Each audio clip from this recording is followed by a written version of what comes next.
नमस्कार दोस्तों, दिव्या साहित्य संग्रह में आपका स्वागत है। आज हम माखनलाल चतुर्वेदी जी की सांझ और ढोलक की थापें, है ना, जिसमें सांझ और ढोलक का थापों का सुंदर चित्रण माखनलाल चतुर्वेदी जी ने अपनी कविता में किया है। इस कविता का आशय आज हम देखने वाले हैं। इसमें क्या है, माखनलाल, यह जो पंक्तियां हैं वो माखनलाल चतुर्वेदी द्वारा रचित सांझ और ढोलक की थापें, है ना। सांझ और ढोलक की थापें कविता से उद्धरित है, अवतरित है या लिया गया है ना। इसमें कवि क्या कर रहे हैं, सांझ और ढोलक की थापों का सुंदर चित्रण इस पंक्तियों में किए हैं। तो देखते हैं। मेरे मालिक मेरे अलगोजे से क्यों नाराज हो गए, चिड़ियों से चहका करते थे अब चिड़ियों के बाज हो गए, है ना। कह रहे हैं कि हे मालिक और मेरे अलगोजे, अलगोजे मतलब बांसुरी, है ना। यहाँ अलगोजे का अर्थ बांसुरी है।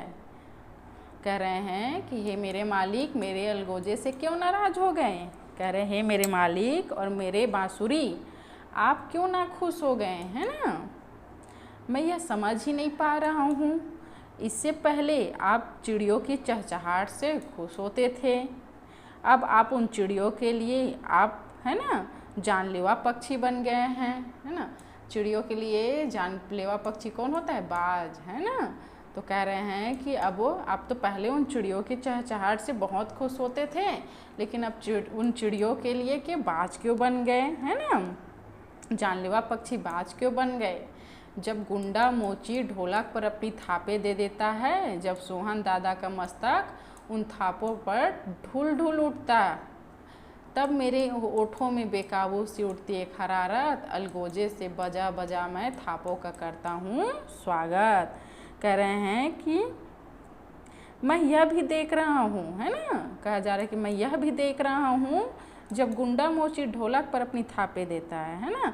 जब गुंडा मोची ढोलक पर अपने थापे देता है अर्थात ढोलक बजाता है, तब हमारे परिचित कौन, सोहन दादा, हमारे परिचित सोहन दादा का मस्तक उन थापों पर क्या है, हिलता डोलता है ना। उस समय मेरे होठ अपने आप में नहीं रहते, है ना, तब मेरे ओठों में बेकाबू से उठती है खरारत। उस समय मेरे ओठ क्या अपने आप में नहीं रहते, हिलते डुलते रहते हैं ना। उनमें एक थकान सी, टूटन की सी अनुभव होने लगती है ना। उनमें थकान सी एक, है ना, उनमें एक थकान सी, टूटन की सी अनुभूति होने लगती है।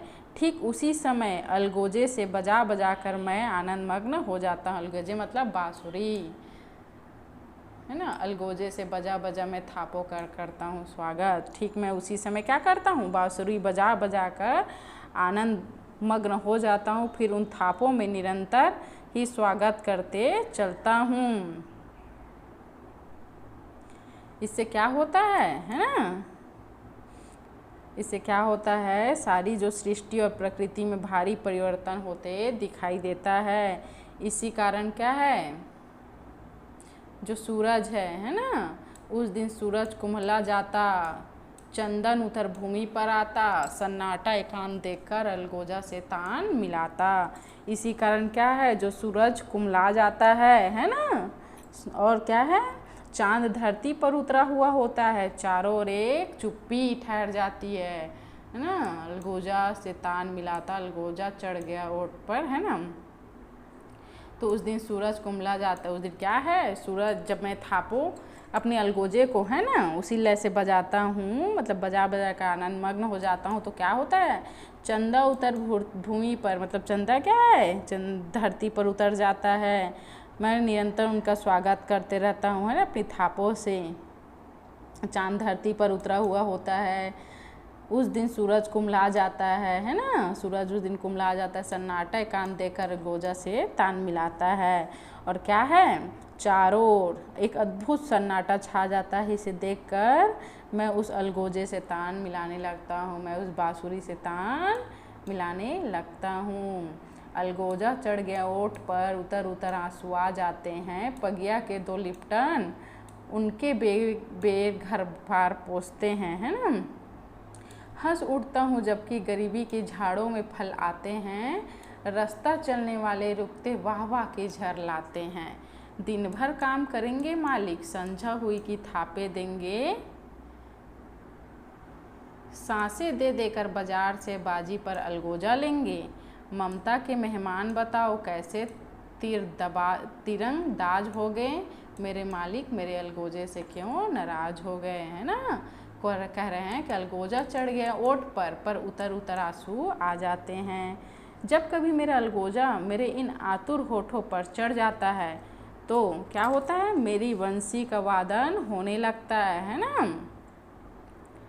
और वह अपनी जादुई प्रभाव से मुझे मोहित कर देता है। इस तरह एक जब मेरे ओठों पर चढ़ गया तब उसके अद्भुत प्रभाव से मेरे आँखों से धीरे धीरे आंसू उतरने लगते हैं।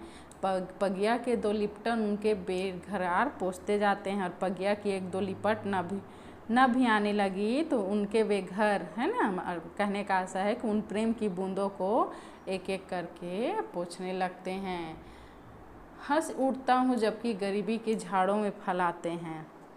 उन सब के प्रभाव में मैं क्या हंसने लगता हूँ। उस समय लगता है कि मेरी गरीबी की झाड़ियों में अच्छे फल आने लगे हैं। और मैं यह भी अनुभव करता हूँ, रास्ता चलते वाले रुकते हुआ, है ना। और मैं यह भी अनुभव करता हूँ कि मेरे जहाँ कहीं आते जाते वह देखकर लोग बाग मेरी बहुत प्रसन्नता करते रहते हैं ना। दिन भर काम करेंगे मालिक, संजोई की थापे देंगे। मुझे यह भरी आशा होने लगती है कि पूरे दिन कठोर परिश्रम के बाद मेरे स्वामी संध्या के समय मुझे अवश्य थापे, है ना, मतलब मेरी मूल्य समझेंगे। सांसें दे देकर बाजार से बाजी पर अलगोजा लेंगे, है ना। वह सांसें दे देकर बाजी लगाकर अवश्य अलगोजा लेंगे। ममता के मेहमान बताओ कैसे तिरंगदाज हो गए। मेरे मालिक मेरे अलगोजे से नाराज हो गए।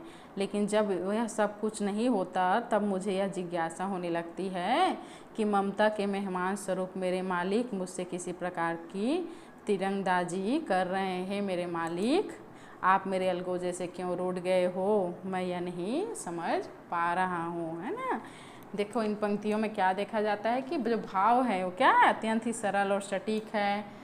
भाव है शांत रस है ना। रस क्या है, शांत रस है। उर्दू शब्दावली हैं। जो चतुर्वेदी जी की कविताएं हैं उनमें अधिक उर्दू शब्दों का ही प्रयोग किया गया है ना। गरीबों के झाड़ों में फल आना, क्या है यहाँ पे दिया है ना एक मुहावरा, गरीबों के झाड़ों में फल आना मुहावरा है ना। मुहावरे का प्रयोग किया गया है। धन्यवाद दोस्तों। यहीं पे सांझ और ढोलक की थापे कविताएं जो माखनलाल चतुर्वेदी जी की है उसका अंत होता है।